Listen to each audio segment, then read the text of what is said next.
küleği adımı ezber bilir. Sen gedenden her akşam denize sirrimi deyir.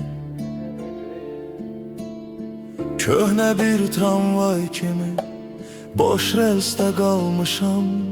Sensiz dayanacaklarda öz sesimden yorulmuşam. İçeri şehir küçelerinde adımlarım sensiz seslenir. Divarlarda kölgem itip gözlerim seni axtarır.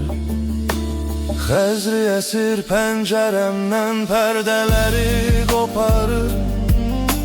Sənin adın hər dalğada sahilə çırpılıb darıxır.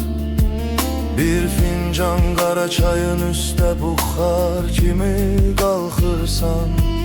Səni udur bu gecələr, məndə yalnız qoxun qalır.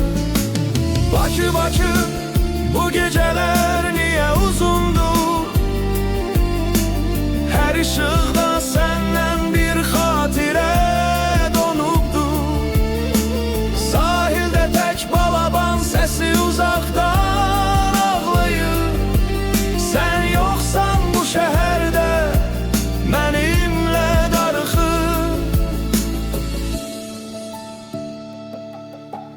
Deniz kenarı bulvarda ayak izim tek kalır. Yanımdan geçen cütlüler kalbime duz sepip geçir. Neonlarda adımız yok çoktan silini bilirəm. Ama her karanlık küçede nefesini hissedirəm. Tarın simi kırılar, sensiz çalınmaz bu hava. Bu şehrin yüreğinde adın hele de gizlenip kalır. Sessiz balkonlarda ıslanır köhne fotolar. Gülüşün solsa da bakışın hele de buradadır. Xəzri əsir pəncərəmdən pərdələri qoparır. Senin adın her dalgada sahilə çırpılıb darıxır. Bir fincan qara çayın üstə buxar kimi qalxırsan. Səni udur bu gecələr, məndə yalnız qoxun qalır. Bakı, Bakı, bu küçələr şahiddir. Sensiz geçen illerimin namısı günahkardır.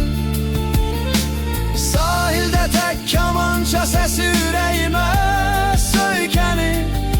Sen dönmesen bu şehirde benimle kocalar yanar. Bu şehrin küleği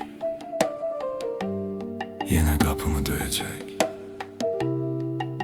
Bir gün kayıtsan Bakı bizi yeniden dinleyecek.